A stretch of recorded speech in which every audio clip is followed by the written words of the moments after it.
Hello everyone, welcome to Learn the Lingo. My name is Matthew, and today we are going to study the Hebrew word Amen, which has been brought into English as the word Amen. The way we are going to see the meaning of this Hebrew word is looking at other words from the same three-letter root, which is Aleph, Mem, Nun. In Hebrew, these three-letter roots can be made into different words, which will have different meanings, but all revolve around a general concept. Let's begin by looking at verbs from this root. In a certain verb form, this root will mean to raise a child. This can be translated as nurse or bring up, depending on the context. Ruth 4:16 says that Naomi took Ruth's child and became an omenet to him. Omenet can be both a verb and a noun in Hebrew. In this case, it is a noun that means nurse. Esther 2:7 says that Mordecai brought up Esther. The verb brought up in Hebrew is omen. In another verb form, the root aleph mem nun will mean to believe or to trust. This verb is used in passages like Genesis 15:6, Abraham believed in the Lord, and he counted it to him as righteousness.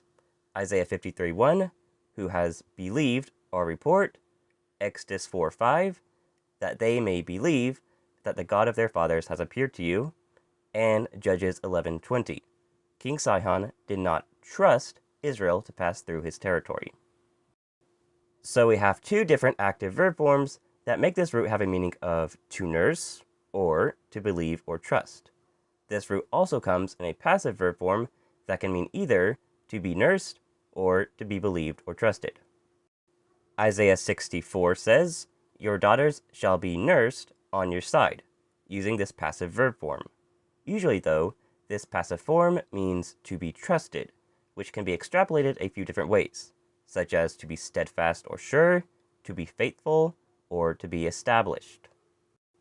Numbers 12:7, Moses, ne'eman, is faithful or is trusted in all my house.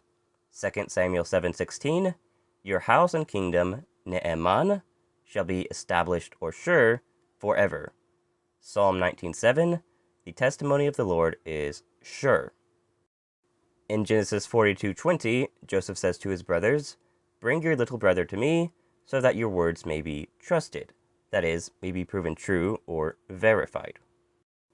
Let's see one more example in Deuteronomy 28:59. The Lord will send on you sicknesses that are evil and ne'emanim. Ne'emanim is the plural form of ne'eman, and so means established in the sense of lasting a long time. Here, many translate it as something like lingering or prolonged. In 2 Chronicles 20:20, the root aleph mem nun is used in the form that means to believe, and the one that means to be sure or established, making a play on words. Ha'aminu, believe, in the Lord your God, and ta'amenu, and you shall be established, both verbs being from the same root.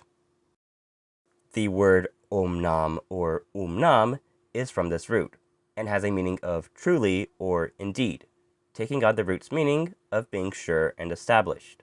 But omnam, truly or surely, God will not do wicked things. Job 34:12. In 2 Kings 18:16, the word for pillar is omna, which is likely from this root because a pillar is something sure and established. The word emunah is another word from this root. In today's Hebrew, emunah means faith, but in the Bible, it is used to instead mean faithfulness, something in which you can have faith. 2 Kings 12:15, they did not require an accounting from those to whom they gave the money to pay the workers, because they acted in emunah, that is, faithfulness, trustworthiness, or honesty. Proverbs 12:22, lying lips are an abomination to the Lord, but he delights in those who act with emunah. In 1 Chronicles 9:22, emunah is used this way. David and Samuel established the gatekeepers in their emunah, which here means an office or position of trust. Exodus 17:12 says, when Moses' hands grew tired, they took a stone and put it under him, and he sat on it. Aaron and Hur held his hands up, one on one side, one on the other, so that his hands were emunah till sunset. Here, emunah is usually rendered as steady. using a less abstract translation. Now that we've looked at all these words related to amen, we can see that amen has a meaning connected to the idea of being sure, faithful, steady, or established. In the Bible, it is used to affirm the validity of a statement, saying that it is established and true. The English expression, so be it, is often used as a translation of this word. And that's all for today. If you enjoyed this video, please like, comment, and share. And if you want to learn more Hebrew, please consider subscribing to my channel and checking out some of my other videos. And I'll see you in the next one. Goodbye.